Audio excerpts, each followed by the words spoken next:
లూకాసు వార్త 15వ అధ్యాయాన్ని తెరచి చూద్దాం. లూకాసు వార్త 15వ అధ్యాయము. ఈ 15వ అధ్యాయంలో 3 ఉపమానాలు ఉంటాయి. లూకాసు వార్త 15వ అధ్యాయంలో 3 ఉపమానాలు ఉంటాయి. ఈ అధ్యాయాన్ని ఉపమానాల అధ్యాయము అని అంటారు. ఏమంటారు? ఉపమానాల అధ్యాయము. ఈ 3 ఉపమానాలు ఏంటి అని అడిగితే, ఒకటి తప్పిపోయిన గొర్రె ఉపమానం. ఏంటి? తప్పిపోయిన గొర్రె ఉపమానం. రెండవ ఉపమానం ఏంటంటే పోగొట్టుకున్న నాణ్యం లేదా తప్పిపోయిన నాణ్యం. మూడవ ఉపమానం ఏంటంటే తప్పిపోయిన కుమారుడు. 3 ఉపమానాలు ఉంటాయి. ఒకటి తప్పిపోయిన గొర్రె, 2 తప్పిపోయిన నాణ్యం, 3 తప్పిపోయిన కుమారుడు. ఈ 3 ఉపమానాలు ఈ 15వ అధ్యాయంలో రాయడం చేత ఈ అధ్యాయాన్ని ఉపమానాల అధ్యాయము అని పిలుస్తూ ఉంటాం. అయితే ఈ లూకాసు వార్త 15వ అధ్యాయంలో వ్రాయబడినటువంటి ఒక ఉపమానాన్ని ఈరోజు మనం ధ్యానం చేద్దాం. 8వ వచనం నుండి 10వ వచనం వరకు ఒకసారి నాతో పాటుగా మీరు చెప్పాలి. నేను చదువుతాను, నా వెంట మీరు చెప్పాలి. ఏ స్త్రీకైనను 10 వెండి నాణ్యములు ఉండగా వాటిలో ఒక నాణ్యము పోగొట్టుకుంటే ఆమె దీపము వెలిగించి ఇల్లు ఊడ్చి అది దొరకు వరకు జాగ్రత్తగా వెదకదా. అది దొరికినప్పుడు తన చెలికత్తెలను పొరుగువారిని పిలిచి, నాతో కూడా సంతోషించుడి, నేను పోగొట్టుకొనిన నాణ్యము దొరికినదని వారితో చెప్పును గదా. అటువలే మారు మనస్సు పొందు ఒక పాపి విషయమై దేవుని దూతల ఎదుట సంతోషము కలుగునని మీతో చెప్పుచున్నానెను. ఈ ఉపమానం గురించి ఈరోజు మనం ధ్యానం చేద్దాం. ఏ స్త్రీకైనను 10 వెండి నాణ్యములు ఉండగా వాటిలో ఒక నాణ్యము పోగొట్టుకుంటే ఆమె దీపం వెలిగించి ఇల్లు ఊడ్చి అది దొరుకు వరకు జాగ్రత్తగా వెదకదా.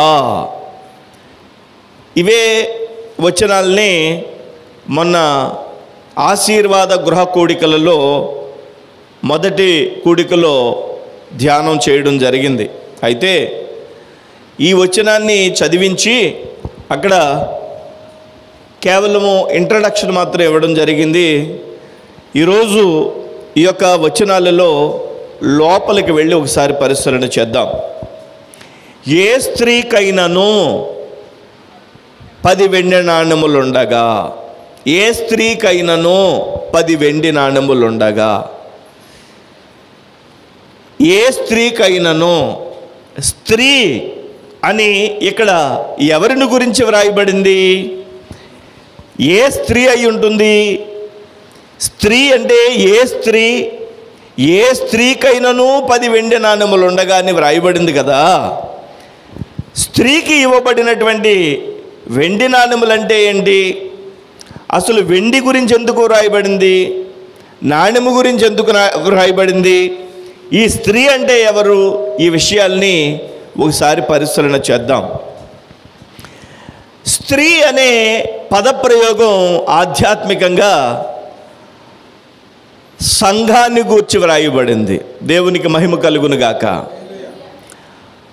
సంఘము లేదా విశ్వాసి స్త్రీగా పరిగణించబడితే, పురుషుడుగా మన ప్రభువు అయినటువంటి యేసు పరిగణించబడడం ఆధ్యాత్మికంగా మనం చూస్తాం. స్త్రీ సంఘానికి లేదా విశ్వాసికి ఒక సూచనగా ఉన్నారన్నమాట. అంటే ఏ స్త్రీకైనను అనే పదప్రయోగం వాడబడింది కదా. ఇక్కడ స్త్రీ అంటే సంఘమని, స్త్రీ అంటే విశ్వాసి అని, స్త్రీ అంటే క్రైస్తవ సమూహం అని మనం అర్థం చేసుకోవాలి. పరమగీత గ్రంథంలో కూడా ప్రభు అయినటువంటి దేవుడు మన కొరకు వ్రాయించి ఉంచినటువంటి కొన్ని వచనాలను మనం చూస్తే, పరమగీతము 5వ అధ్యాయము 9వ వచనం ఒకసారి చదువుదాం. పరమగీతము 5వ అధ్యాయము 9వ వచనం చూడండి ఒకసారి. స్త్రీలలో అధిక సుందరి వగుదానా, దేవునికి మహిమ కలుగునుగాక. స్త్రీలలో అధిక సుందరి వగుదానా, ఎవరిని గూర్చి వ్రాయబడింది మాట అనంటే సంఘమును గూర్చి. స్త్రీ అనే పదప్రయోగం ఎవరి గురించి చేయబడిందంటే, మనము ఏ దేవుణ్ణైతే ఆరాధిస్తున్నామో ఆ ప్రభువు అయినటువంటి క్రీస్తు వరుడుగా ఉంటే సంఘ వధువు కోసం వ్రాయబడినటువంటి మాట. స్త్రీలలో అధిక సుందరి వగుదానా అని చెప్పి వ్రాయబడింది. అయితే స్త్రీ అనే పదప్రయోగం ఎవరి కొరకు చేయబడిందని చెప్పాను ఇక్కడ, చెప్పండి మీరు. ఎవరి కొరకు? సంఘం కొరకు. చెప్పాలి, బిగ్గరగా చెప్పాలి, ఇంకా బిగ్గరగా చెప్పాలి. సంఘం కొరకు చేయబడింది లేదా విశ్వాసి కొరకు చేయబడింది స్త్రీ అనే పదప్రయోగం. అయితే ఈ స్త్రీ అనేటువంటి పదప్రయోగం చేయబడినటువంటి సంఘం లేదా విశ్వాసుని గురించి ఇక్కడ వ్రాయబడింది అన్నమాట.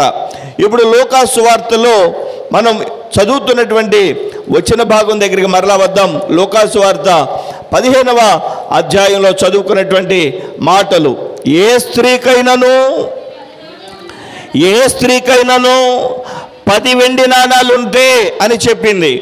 ఈ స్త్రీ ఎవరో తెలుసా? ఇంకా మీరు అర్థం చేసుకోవాలనంటే ఈ స్త్రీ ఎవరంటే పెండ్లి కుమార్తె అని చెప్పి మనం అర్థం చేసుకోవాలి. యెషయా గ్రంథము 61వ అధ్యాయము 10వ వచనం కూడా ఒకసారి చదువుతాడు. ఇక్కడ వ్రాయబడింది 61వ యెషయా గ్రంథం 61వ అధ్యాయము 10వ వచనం. శృంగారమైన పాగా ధరించుకునిన పెండ్లి కుమారుని రీతిగాను, ఆభరణములతో అలంకరించుకునిన పెండ్లి కుమార్తె రీతిగాను ఆయన రక్షణ వస్త్రములను నాకు ధరింపజేసి ఉన్నాడు. సంఘం అంటుంది, విశ్వాసి అంటున్నాడు, ఆభరణములతో అలంకరించుకున్న పెండ్లి కుమార్తె ఎలా ఉంటుందో సంఘము విశ్వాసి ప్రభు అయినటువంటి యేసు అనబడినటువంటి వరుని కొరకు సిద్ధపాటు కాబడుతూ ఉంది. ఈ స్త్రీ అంటే ఎవరో తెలుసా? పెండ్లి కొరకు, పరిశుద్ధమైన పెండ్లి కొరకు వరుడైనటువంటి యేసుక్రీస్తు ప్రభు చెంతకు చేరడానికి సంఘ వధువు పెండ్లి కుమార్తెగా సిద్ధపరచబడుతూ ఉందని అర్థం చేసుకోవాలి. ఇంతకీ స్త్రీ అంటే ఎవరు? సంఘమే. స్త్రీ అంటే ఎవరు? ప్రభు అయినటువంటి క్రీస్తునందు విశ్వాసం ఉంచినటువంటి జన సమూహమే. ఇంకా యోవేలు గ్రంథంలో వ్రాయబడినటువంటి ఒక మాటను చదువుదాం. యోవేలు గ్రంథంలో వ్రాయబడినటువంటి 2వ అధ్యాయము, యోవేలు 2వ అధ్యాయంలో వ్రాయబడినటువంటి మాట 16వ వచనం. జనులను సమకూర్చుడి, సమాజ కూటము ప్రతిష్ఠించుడి, పెద్దలను పిలువనంపించుడి, చిన్నవారిని స్తన్యపానము చేయి బిడ్డలను తోడుకుని రండి. పెండ్లి కుమారుడు అంతఃపురములో నుండి, పెండ్లి కుమార్తె గదిలో నుండి రావలెను. పెండ్లి కుమారుడు అంతఃపురంలో నుండి, పెండ్లి కుమార్తె గదిలో నుండి రావలెను. పెండ్లి కుమార్తె ఎక్కడి నుంచి రావాలట? గదిలో నుండి రావాలి. ఏ గది? ఏ గది? విడిది గది. ఏ గది? మేడ గది. దేవునికి స్తోత్రం కలుగునుగాక. వాక్యానుసారంగా మేడ గదిలో సంఘం ఉంటుంది, విడిది గదిలో సంఘం ఉంటుంది. ఆ విడిది గది నుండి, మేడ గది నుండి సంఘం దేవుని కోసం, వరుడైనటువంటి క్రీస్తు కోసం సిద్ధపడుతుంది. వాక్యంలో అదే వ్రాయబడింది. పెండ్లి కుమారుడు అంతఃపురంలో నుండి, పెండ్లి కుమార్తె గదిలో నుండి రావలను. ఆ పెండ్లి కుమార్తెకు, ఆ స్త్రీకి, ఆ ఆభరణములు ధరించుకుని సిద్ధపడుతున్నటువంటి పెండ్లి కుమార్తె కోసం వ్రాయబడింది ఈ పదప్రయోగం. ఏంటి ఆ పదప్రయోగం? ఏ స్త్రీకైనాను, చెప్పండి, ఏ స్త్రీకైనాను 10 వెండి నాణెములు ఒకవేళ ఉంటే, ఏ స్త్రీకైనాను అన్న మాట అర్థమైందా మీకు క్లారిటీగా? ఇప్పుడు ఎవరు ఏ స్త్రీకైనా అంటే అర్థం ఎవరు? ఏ స్త్రీకైనా అంటే సంఘమే. ఏ స్త్రీకైనా అంటే దేవుని యందు విశ్వాసం ఉంచినటువంటి దేవుని యొక్క ప్రజల సమూహమే, సంఘమే. గదిలో సిద్ధపాటు అవుతున్నటువంటి దేవుని యొక్క సంఘమైనటువంటి ఈ యొక్క స్త్రీ సంఘమే అని చెప్పి మనం అర్థం చేసుకోవాలి. దేవునికి స్తోత్రం కలుగును గాక. హల్లెలూయా. అయితే ఆ స్త్రీకి ఏమున్నాయట? 10 వెండి నాణాలు ఉన్నాయట. బాగా అర్థం చేసుకోవాలి. స్త్రీ అంటే ఎవరని చెప్పాను? సంఘం అని చెప్పాను. ఆ స్త్రీ అంటే ఆధ్యాత్మికంగా సంఘం అని చెప్పిన తరువాత 10 వెండి నాణెములు ఉండగా అని చెప్పాను. దేవునికి స్తోత్రం. హల్లెలూయా. 10 వెండి నాణాలు ఉండడం అంటే ఏంటి? 10 వెండి నాణాలను ఉండడం అంటే ఏంటి? ఒకసారి మనం అర్థం చేసుకోవాలి. దేవునికి స్తోత్రం కలుగును గాక. ముందుగా వెండి అనేది దేనికి సూచన చెప్తే 10 వెండి నాణాలు ఎందుకు ఇవ్వబడ్డాయో చెప్తాను, మీకు అర్థమవుతుంది. వెండి అనే ఆ పదప్రయోగం ఎందుకు వాడబడిందో ఒకసారి గమనించాలి. ఆదికాండం 17వ అధ్యాయం 12వ వచనం ఒకసారి చదువుదాం. ఆదికాండము 17వ అధ్యాయము 12వ వచనం ఒకసారి తెరచి చదవాలి. ఆదికాండం 17వ అధ్యాయము 12వ వచనం.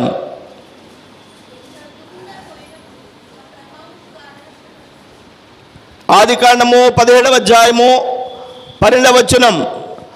80 దినముల వయస్సు గలవాడు అనగా నీ ఇంట పుట్టినవాడైనను నీ సంతానము కాని అన్యుని యొద్ద వెండితో కొనబడిన వాడైనను, దేవునికి స్తోత్రం కలుగును గాక, మీ తరములలో ప్రతివాడు మీలో సున్నతి పొందవలెను. అబ్రాహాముతో దేవుడు మాట్లాడుతున్నాడు. అబ్రాహామా, నీతో నీ ప్రజలతో నేను ఒక నిబంధన చేసుకుంటున్నాను. ఆ నిబంధన ఏంటో తెలుసా? నీ సంతానమైన లేదో అన్యుల దగ్గర నుండి నీవు వెండి చేత కొనుక్కున్నటువంటి జనాంగమైన నీవేం చేస్తావంటే నాతో ఒక నిత్య నిబంధన చేయాలి. ఆ నిబంధనే సున్నతి అని చెప్పి ఈ యొక్క అబ్రాహాముతో దేవుడు మాట్లాడుతూ ఉన్నాడు. దేవునికి మహిమ కలుగును గాక. దేవునికి స్తోత్రం కలుగును గాక. ఇక్కడ వెండి అన్న పద ప్రయోగం మనం చూస్తాం. ఎలా వ్రాయబడింది? 12వ వచనంలో నీ సంతానము కానీ అన్యుని యొద్ద వెండితో కొనబడిన వాడైనను.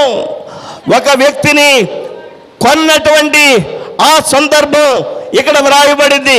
దేనితో కొన్నారట? వెండితో కొనబడినటువంటి ఆ యొక్క జనము. దేవునికి మహిమ కలుగునుగాక. అంటే ఒక వ్యక్తిని విమోచించడానికి, ఒక వ్యక్తిని కొనడానికి ఉపయోగించేటువంటి లోహం వెండి ఆ దినాలలో. దేవునికి మహిమ కలుగునుగాక. అంటే నా ప్రభు అయినటువంటి యేసుక్రీస్తు సంఘాన్ని కొనుక్కున్నాడు, స్వరక్తం ఇచ్చి కొనుక్కున్నాడు. ఇప్పుడు అబ్రాము తాను వెండి చేత అన్య జనులలో నుండి జనమును కొనుక్కుంటే, మన ప్రభు అయినటువంటి దేవుడు తన స్వరక్తం ఇచ్చి అన్య జనులలో ఉన్నటువంటి ప్రజలను ఆయన కొనుక్కున్నాడు. అందుకనే ఆయన తన స్వరక్తం ఇచ్చి కొనుక్కున్న సంఘము అని చెప్పి వ్రాయబడింది. దేవునికి స్తోత్రం కలుగును గాక. వెండి ఇక్కడ దేనికి సూచనగా ఉందో చెప్పండి. వెండి అంటే ఒక వ్యక్తిని దేవుని యొక్క మరి రక్తము చేత కొనుక్కున్నటువంటి సంఘమునకు సూచనగా ఉన్నది. హల్లెలూయా. మనందరం కొనబడిన వారం. మనమందరం కూడా మన సొత్తు కాదు. ఎవరి చేత కొనబడ్డామంటే క్రీస్తు యేసు అనబడిన పరిశుద్ధుడైనటువంటి పరమ పవిత్రుడైనటువంటి ఆ ప్రభు అయినటువంటి యేసు క్రీస్తు యొక్క రక్తము చేత మనమందరం కూడా కొనబడ్డాము, కొనబడిన వారము, దేవుని సొత్తై ఉన్నాము. ఆ దినాన అబ్రాము వెండి చేత కొనబడినటువంటి అన్యజనులలో నుండి కొనబడిన జన సమూహమునకు నిత్య నిబంధనగా సున్నతి చేస్తే, మన ప్రభు అయినటువంటి దేవుడు తన రక్తముతో కడిగి మనల్ని ఆయన యొక్క కృపలో మారు మనసు, రక్షణ, బాప్తిస్మ అనుభవాల్లో మనల్ని నడిపించి నిత్య రాజ్యానికి వారసులుగా చేశాడు. దేవునికి స్తోత్రం కలుగును గాక. హల్లెలూయా. కొనబడిన వారికి సూచనగా ఉంది వెండి. వెండి దేనికి సూచనగా ఉంది? కొనబడిన వారికి సూచనగా ఉంది. ఇంకా చెప్తాను, వెండి దేనికి సూచనగా ఉంది? నిర్గమాకాండము 30వ అధ్యాయం ఒకసారి తెరవండి. నిర్గమాకాండం 30వ అధ్యాయము, నిర్గమాకాండము 30వ అధ్యాయము 16వ వచనం ఒకసారి చదువుదాం. నిర్గమాకాండం 30వ అధ్యాయం 16వ వచనం. నీవు ఇజ్రాయేలీయుల యొద్ద నుండి ప్రాయశ్చిత్తార్థమైన వెండి తీసుకుని ప్రత్యక్షపు గుడారపు యొక్క సేవ నిమిత్తము దానిని నియమింపవలెను. మీకు ప్రాయశ్చిత్తము కలుగునట్లు అది యెహోవా సన్నిధిని ఇజ్రాయేలీయులకు జ్ఞాపకార్థముగా నుండును. దేవునికి స్తోత్రం, హల్లెలూయా. దేవుని యొక్క ప్రజలైనటువంటి వారు దేవుని యొక్క మందిరంలో ప్రాయశ్చిత్తం చేసుకోవాలి అని అంటే వారి యొక్క పాపముల నిమిత్తమై, దోషముల నిమిత్తమై ప్రాయశ్చిత్తానికి గుర్తుగా ఉన్నది ఏంటో తెలుసా? వెండి. దేవునికి స్తోత్రం కలుగును గాక.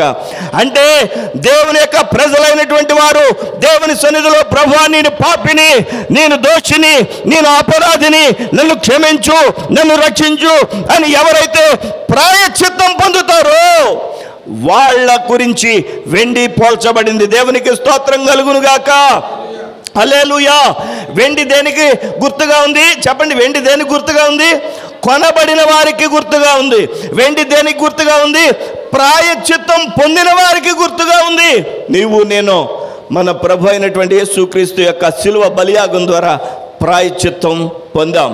ప్రాయశ్చిత్తార్థబడి మన ప్రభు అయినటువంటి యేసుక్రీస్తు శిలువలో చేశారు. ఇప్పుడు ఈ స్త్రీ ఎవరో తెలుసా? సంఘమే. ఈ స్త్రీ ఎవరో తెలుసా? కొనబడినటువంటి స్త్రీ. ఈ స్త్రీ ఎవరో తెలుసా? దేవుని యొక్క సన్నిధానంలో మరి ప్రాయశ్చిత్తం పొందినటువంటి స్త్రీ. ఆ స్త్రీయే సంఘం. ఆమేన్, హల్లెలూయా. మీరంతా బాగా నీరసంగా ఉన్నారు, ఉపవాసాలు చేస్తున్నట్టున్నారు. అవునా? ఉపవాసాలు చేయలేదు, టిఫిన్లు తిన్నారా? భోజనం సద్దన్నం తిన్నారా? దేవునికి స్తోత్రం కలుగును గాక. ఒకసారి మీ కుడి చేతి తెచ్చుకుంటే పైకి ఎత్తండి, ఇలా ఊపండి. ఊపితే మెలకుగా ఉన్నారని నేను అర్థం చేసుకుంటాను. దేవునికి స్తోత్రం కలుగును గాక. హల్లెలూయా చెప్పండి ఒకసారి. హల్లెలూయా. దగ్గరగా ఇంకోసారి హల్లెలూయా.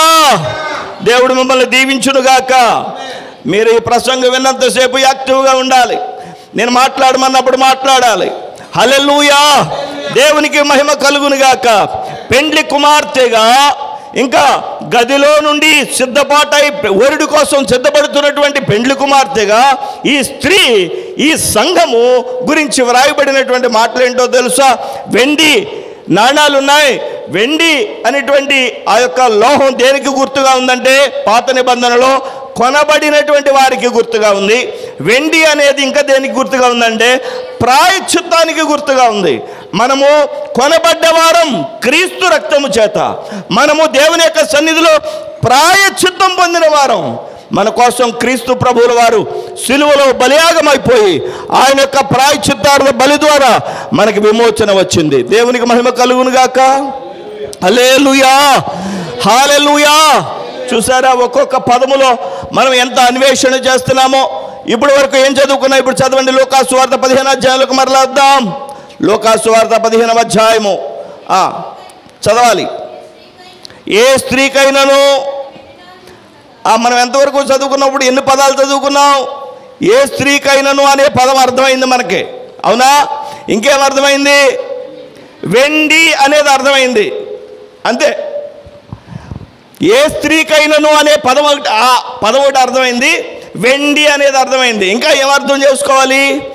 10 వెండి నాణాలు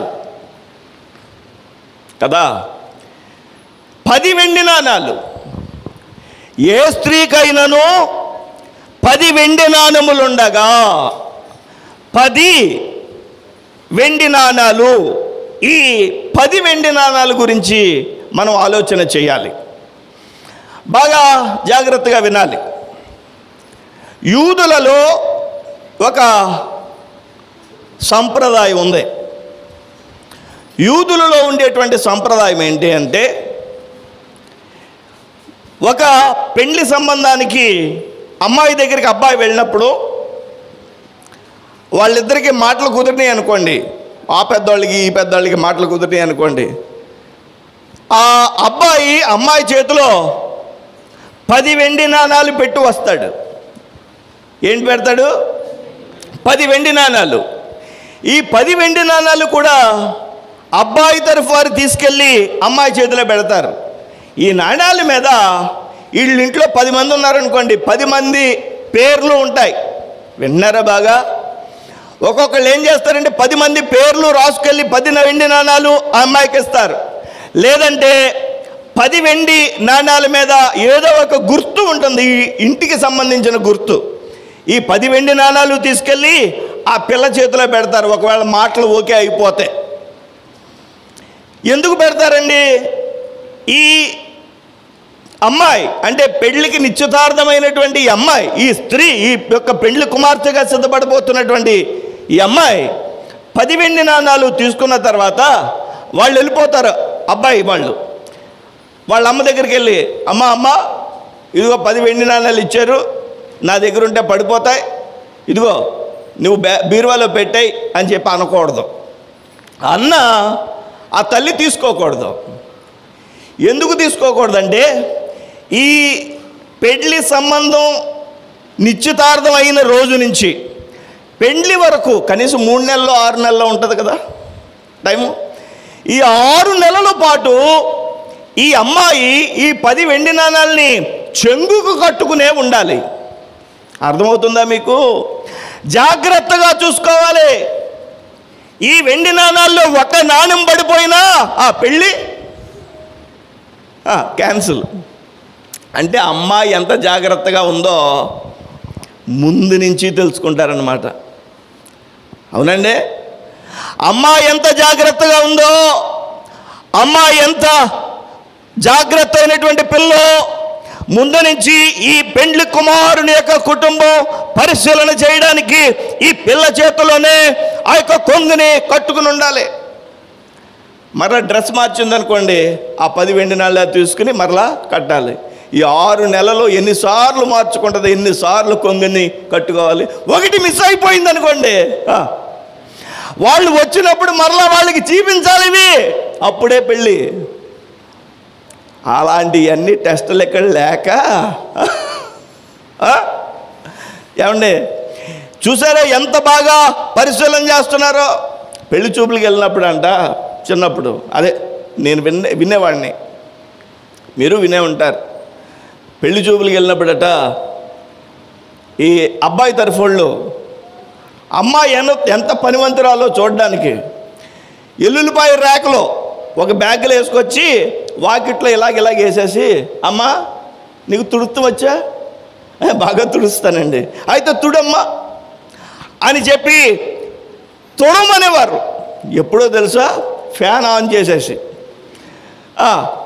ఇప్పుడు ఫ్యాన్ ఆన్ అయి ఉంటే చెప్పండి, ఈ ఉల్లిపాయ రేకలు ఎల్లుల్లిపాయ రేకలు ఉంటాయండి, అటు ఇటు ఎగిరిపోతూ ఉంటాయి. ఈ పిల్ల అటు తుడిస్తే ఇటు వస్తాయి, ఇటు తుడిస్తే అటు వస్తాయి. ఈ పిల్ల ఎంత పనివంతురాలో తెలుసుకోవడానికి. నిజంగా తెలివైన పిల్ల అనుకోండి ఏం చేస్తుంది? ఒక మగ్గుడు నీళ్ళు తీసుకొచ్చి శుభ్రంగా ఇలాగ చల్లేసి, చల్లేస్తే ఏమవుతుంది? ఆ రేకలన్నీ నేలలో అంటుకుని ఉంటాయి. అప్పుడు శుభ్రంగా తుడిచేసి ఆ రేకల్ని అప్పుడు వెంటనే ఈ అమ్మాయి మాకు కావాలి అని చెప్పి వాళ్ళందరూ కూడా ఒక నిర్ణయానికి వస్తారు. ఇప్పుడు ఎంత జాగ్రత్త అయినదో ఈ యొక్క యూదులు ఇప్పటికీ కూడా 10 వెండి నాణాలు ఇస్తే ఆ పిల్ల వచ్చేంత వరకు 6 నెలల పాటు 3 నెలల పాటు జాగ్రత్తగా అతని దగ్గర ఉంచుకోవాలి. ఉంచుకున్నటువంటి 10 వెండి నాణాలు వచ్చిన తర్వాత వాళ్ళకి చూపించాలి. దేవునికి స్తోత్రం కలుగును గాక.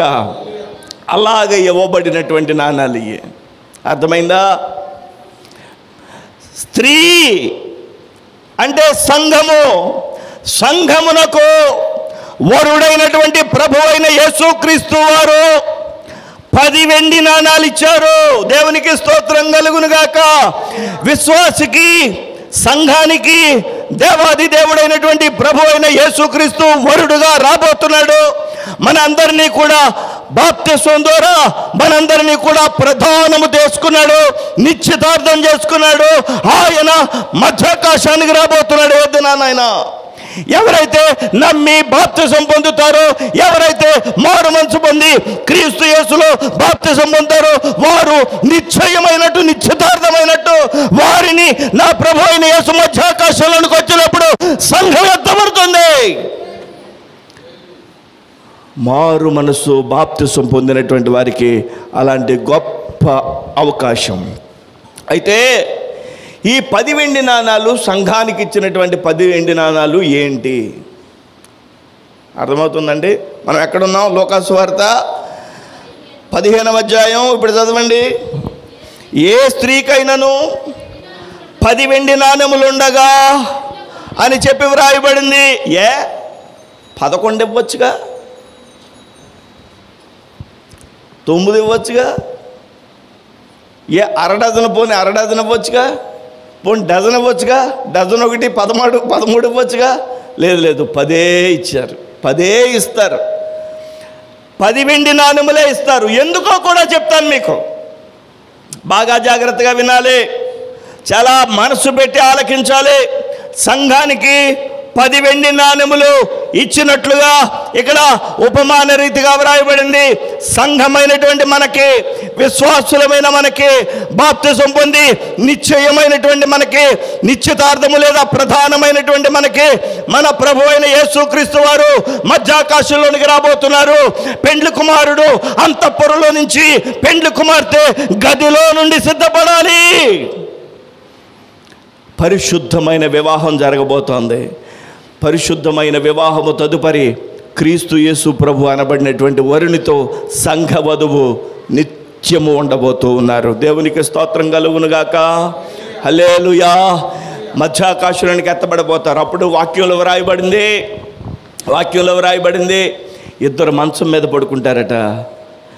ఒకళ్ళేమో యేసు ప్రభు నమ్ముకున్న వాళ్ళు, ఒకళ్ళేమో ప్రభు అంటే వ్యతిరేకించేవాళ్ళు. ప్రభువుని నమ్ముకుని మారు మనసు పొంది బాప్తిసం పొందిన వాళ్ళు మధ్యాకాశానికి ఎత్తబడతారట. ఒకళ్ళు విడువబడతారట. 2 నాగలి దునుచుండురు, ఒకరు ఎత్తబడేవారు, ఒకరు విడువబడును. దేవుని సంగమా, దేవుని యొక్క రాజ్యము ఆ విధంగా ఏ దినమైనా ప్రభు అయినటువంటి యేసుక్రీస్తు రాబోతున్నాడు. ప్రవచనాలన్నీ నెరవేర్చబడబోతున్నాయి, ప్రవచనాలన్నీ నెరవేరుతున్నాయి. ఇక క్రీస్తు యేసు ప్రభు వారు రావడమే తథ్యం. దేవునికి స్తోత్రం కలుగునుగాక. మనమందరం కూడా 10 వెండి నాణెములు తీసుకున్న సంఘ వధువులో ఉండాలి. 10 వెండి నాణెములు తీసుకున్నటువంటి సంఘ వధువుగా మనం ఉండాలి. గదిలో సిద్ధపడుతూ ఉండాలి. దేవునికి స్తోత్రం కలుగునుగాక. 10 వెండి నాణాలే ఎందుకు ఇచ్చాడో కూడా నేను చెప్తాను. చాలా జాగ్రత్తగా మీరు వినాలి. ఆదికాండం 24వ అధ్యాయం. ఆదికాండం 24వ అధ్యాయం. హల్లెలూయా. ఆదికాండం 24వ అధ్యాయం తీశారు అందరూ తీయాలి. ఆదికాండం 24వ అధ్యాయము, పేజీ నెంబర్ 510 తీసారా? మొట్టమొదట్లో ఉంటుంది ఆదికాండం అంటే. ఆదికాండం 24వ అధ్యాయము 10వ వచనం చదువుదాం. 10వ వచనం. అతడు తన యజమానుని ఒంటెలలో ఎన్ని? 9. ఎన్నో చెప్పాలి? గట్టిగా చెప్పాలి. 10 ఒంటెలను తన యజమానుని ఆస్తిలో శ్రేష్టమైన నానా విధములకు వస్తువులను తీసుకుని పోయెను. దేవునికి స్తోత్రం. బాగా వినాలి. ఇక్కడ బైబిల్లో మీ ఒళ్ళో పెట్టుకుని నా వైపు చూడండి. ఇప్పుడు అందరూ నా వైపు చూడాలి.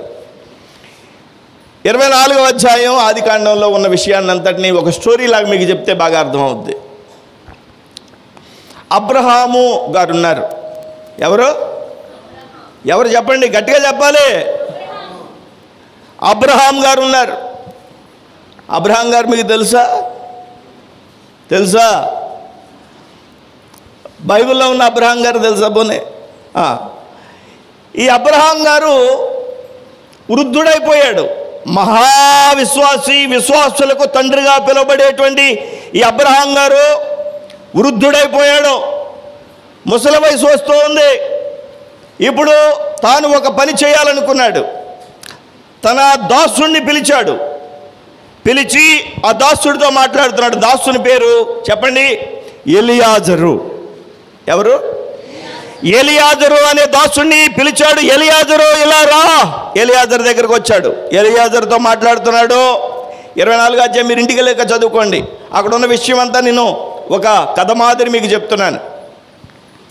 బాగా వినాలి, నా వైపు చూస్తూ వినాలి. ఈ అబ్రహాము తన దాసుడైనటువంటి ఎలియాజరుని పిలిచి ఎలియాజరుతో మాట్లాడుతున్నాడు. ఎలియాజరు, నా కుమారుడికి వివాహ వయసు వచ్చింది కాబట్టి నువ్వేం చేస్తావంటే నా కుమారుడికి మంచి సంబంధం తీసుకురావాలా అని చెప్పి తన దాసుడైన ఎలియాజరుతో మాట్లాడుతున్నాడు. నువ్వు వెళ్ళి ఏం చేస్తావో తెలుసా, మంచి సంబంధం తీసుకురావాలని చెప్పి తాను ఒక మంచి ప్రమాణము తీసుకున్నాడు ఎలియాజరు దగ్గర. ఎలియాజరుకి అబ్రహాంకి డిస్కషన్ జరుగుతోంది. అబ్రహాం గారు, అయ్యారు యజమానుడా, నేను ఎక్కడి నుంచి సంబంధం తీసుకురామంటారు? అబ్రహాం చెప్తున్నాడు, ఇదిగో ఈ ప్రాంతంలో ఉండే వీళ్ళెవరిలో కాదు, ఈ కనాను వారిలో కాదు, నా స్వజనుల్లో, నా యొక్క సొంత జనులలో ఉన్నటువంటి ఒక అమ్మాయిని నీ వెళ్ళి నా కుమారుడికి ఒక భార్యగా నువ్వు మంచి సంబంధం తీసుకురావాలా. ఎలియాజరు విన్నాడు ఆ మాటని. ఎలియాజరు అంటున్నాడు, అయ్యగారు నేను వెళ్తాను, అయితే ఆ అమ్మాయి ఎవరో దొరకకపోతే నేనేం చేయను అని అంటే, అప్పుడు అబ్రహాం అన్నాడు, నీ ప్రయత్నం నువ్వు చేయవయ్యా. ఇంకా అన్నాడు, ఒకవేళ ఈ అబ్బాయిని ఎల్లరకు తీసేసుకుంటామంటే ఏం చేయమంటారు? కుదరదు, ఎట్టి పరిస్థితుల్లోని ఆ అమ్మాయి ఇక్కడికి తీసుకురావాలి కాబట్టి నువ్వు వెళ్ళి ప్రార్థనాపూర్వకంగా వెళ్ళు, నేను నమ్ముతున్నాను దేవుడు కార్యం చేస్తాడు, మన దేవుడు గొప్ప దేవుడు అని చెప్పి ఎలియాజరుతో మాట్లాడి ఎలియాజరుని పంపించాడు. ఎలియాజరు ఎంత నమ్మకమైనటువంటి దాసుడు, ఎలియాజరు ఎంత ప్రార్థనాపూర్వకంగా వెళ్ళాడు. దేవుని మీద ఆధారపడినప్పుడు నిశ్చయంగా దేవుడు కార్యాలు చేస్తాడు. ఆమేన్. మన పక్షంగా కార్యాలు చేయగలిగినటువంటి దేవుడు మన దేవుడు. అబ్రహాము దాసుడైనటువంటి ఎలియాజరు బయలుదేరి వెళ్తూ ఉన్నాడు. వెళ్తూ 10 ఒంటెల్ని తీసుకెళ్ళాడు. ఎన్ని ఒంటెల్ని?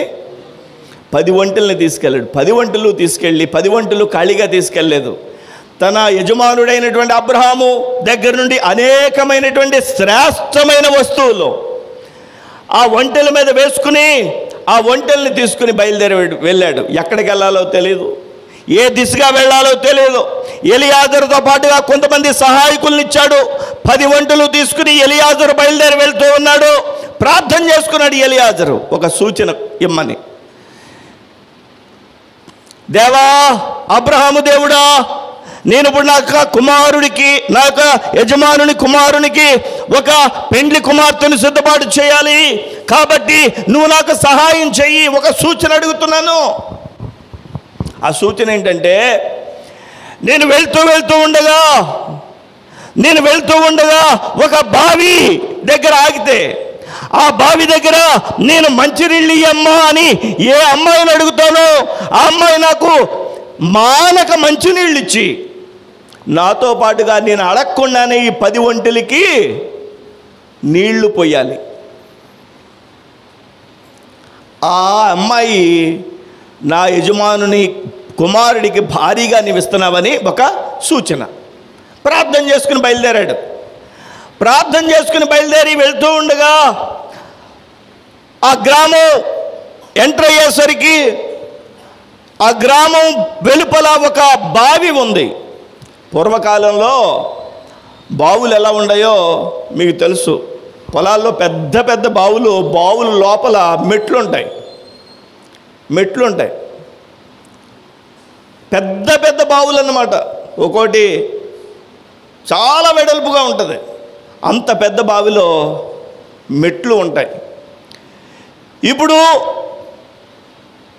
ఆయా గ్రామాల నుంచి లేదా ఆయా వ్యక్తులు వచ్చి ఆ మెట్ల గుండా లోపలికి దిగినటువంటి ఆ వ్యక్తి కడవలో నీళ్లు ముంచుకుని భుజాన్ని వేసుకుని మెట్ల గుండా పైకెచ్చి వాళ్ళ ఇంటికి తీసుకెళ్తారు నీళ్లు. అర్థమవుతుందండి? అలాంటి పరిస్థితులు ఉన్నాయి. ఆ బావి కనిపించింది. ఎవరికి? ఎలియాజర్కి. వెళ్తూ ఉన్నాడు. ఇప్పుడు మనం ఏం చెప్పుకున్నాం? దేని గురించి చెప్పుకుంటున్నాం? 10 వెండి నాణాల గురించి కదా. 10 వెండి నాణాలు అర్థం కావాలంటే ఇది అర్థం కావాలి మనకి. 10 వెండి నాణాలు అర్థం కావాలంటే ఇది అర్థమైతే 10 వెండి నాణాలు ఎందుకు ఇచ్చాడో అర్థమవుద్ది. ఈ యజమానుడు, అబ్రహాము యొక్క యజమానుడైనటువంటి ఎలియాజరు 10 ఒంటెలు తీసుకుని వెళ్ళి దేవుని ఒక సూచన అడిగాడు. దేవా, నేను నా యజమానుని కుమారుడికి ఒక పెండ్లి కుమార్తెను సిద్ధపాటు చేయాలి కాబట్టి వెళ్తున్నాను. ఒక సూచన అడుగుతున్నాను. నేను మంచినీళ్ళు అడిగితే విసుక్కోకుండా నాకు మంచినీళ్ళు ఇవ్వాలి. అంతేకాదు, నేను అడగకుండానే నా ఒంటెలకు కూడా నీళ్లు ఇవ్వాలి. వెళ్ళాడు. బావి దగ్గర ఒక అమ్మాయి కనిపించింది. బావి దగ్గర ఒక అమ్మాయి కనిపించింది. ఆ అమ్మాయి 10వ వచనం చదవండి. 10 ఒంటెలను తన యజమానుని ఆస్తులలో శ్రేష్టమైన నానా విధములకు వస్తువులను తీసుకుని పోయిను. అతడు లేచి అరామ్న హరాయిములోనున్న నాహోరు పట్టణం చేరి సాయంకాలమందు స్త్రీలు నీళ్లు చేదుకును వచ్చు వేళకు ఆ ఊరి బయట నున్న నీళ్ల బావి యొద్ద తన ఒంటెలను మోకరింపజేశాను. 10 ఒంటెల్ని ఏం చేశాడంటే ఎలియాజరు మోకరింపజేశాడు. ఒంటెలు ఎప్పుడు మోకలిస్తాయో తెలుసా? బాగా ఎత్తుగా ఎదిగిపోతున్నటువంటి వాళ్ళని, చిన్నపిల్లల్ని ఏమంటారు? ఏంట్రా అలాగా ఒంటెలాగా ఎదుగుతున్నావని అని చెప్పి అంటూ ఉంటారు టీచర్స్. ఇప్పుడు మనం చూస్తే ఒంటె అనేది బాగా హైట్గా ఉంటుంది, కాళ్ళు పొడవుగా ఉంటాయి. ఈ పొడవుగా ఉండేటువంటి ఒంటె ఎప్పుడు మోకరిస్తుందంటే తాను నీళ్లు త్రాగేటప్పుడు మోకరిస్తుంది. ఇప్పుడు ఎలియాజర్ ఏం చేశాడంటే బావి కనిపించింది. బావి కనిపించగానే 10 ఒంటెల్ని, 10 ఒంటెలు అన్నది గుర్తుపెట్టుకోవాలి, మనసులో పెట్టుకోవాలి. 10 ఒంటెలని మోకరింపజేశాడు. కూర్చొని చూస్తున్నాడు ఎవరు వస్తారా నీళ్ల కోసమని. ఒక అమ్మాయి కడవెత్తుకుని వచ్చింది. ఆ అమ్మాయిని ఈ ఎలియాజర్ అడుగుతున్నాడు, అమ్మా దాహంగా ఉంది, కొద్దిగా నీళ్ళు ఇస్తావా? వెంటనే ఆ అమ్మాయి వడివడిగా ఆ కడవ తీసుకుని నూతి లోపలికి దిగి కడవతో నీళ్లు తోడుకుని మెట్ల గుండా పైకొచ్చి ఆ యొక్క ఎలియాజర్కి దోసుల్లో పోస్తుంది. కడవ వంచి పోస్తుంటే త్రాగుతున్నాడు ఎలియాజర్. త్రాగాడు. తాను త్రాగేంత వరకు పోయాలి నీళ్లు, అంతే కదండి? అవునా? ఓకే అన్నంత వరకు పోయాలి. పోసాడు. ఈమె పోసింది, ఎలియాజర్ త్రాగాడు. అమ్మయ్య అనుకునే లోపు మోకరించిన ఒంటెల వైపు చూసింది ఈ అమ్మాయి. ఈ అమ్మాయి పేరేంటో తెలుసా? చెప్పండి అందరూ చెప్పాలి. రిబ్కా. ఈ రిబ్కా అనే అమ్మాయి, పడుచు పిల్ల, ఈ యొక్క కడవెత్తుకొచ్చినటువంటి ఈ అమ్మాయి బావి దగ్గరకు వచ్చి ఎలియాజర్ని చూసి క్రిందకు దిగి ఆ యొక్క మరి కడవతో నీళ్లు పైకి చేతుకొచ్చి ఎలియాజర్ కడుపు నిండా దాహం తీరేంత వరకు నీళ్లు పోస్తున్న తర్వాత 10 ఒంటెలను మోకరించిన ఒంటెలను చూసి అంటుంది ఎలియాజర్తో, అయ్యా ఒంటెలకు కూడా నీళ్లు పోస్తాను అని చెప్పింది. అప్పుడు వెంటనే ఎలియాజర్కి సంతోషం వచ్చేసింది. దేవా, నీ దగ్గర ఏమని ప్రార్థన చేశాను? ఒక సూచన అడిగాను. నేను మంచినీళ్ళు అడుగుతాను, నాకు మంచినీళ్ళు పోసి నేను అడగకుండానే ఒంటెలకు కూడా నీళ్లు పోస్తానని ఏ అమ్మాయి అంటదో ఆ అమ్మాయి నా యజమానుని కుమారుడికి భారీగా నువ్వు ఇస్తున్నావని నాకు అర్థమవుతుంది. దేవునికి స్తోత్రం. ఏమండి, ఒక మాట మిమ్మల్ని అడుగుతున్నాను. ఎలియాజర్ కంటే నీళ్లు పోసింది, కానీ ఒంటె ఎన్ని నీళ్లు తాగుద్దండి? అయ్యగారికి తెలుసు, చదువుకున్నారు కాబట్టి. ఒంటె ఎన్ని నీళ్లు తాగుద్ది?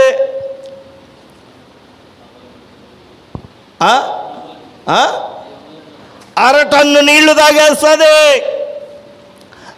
అరటన్ను నీళ్లు లారీలో ట్యాంకులు వెళ్తాయి కదా, ఆ ట్యాంకు ఒక ట్యాంక్ నీళ్లు తాగేస్తుంది ఒంటె.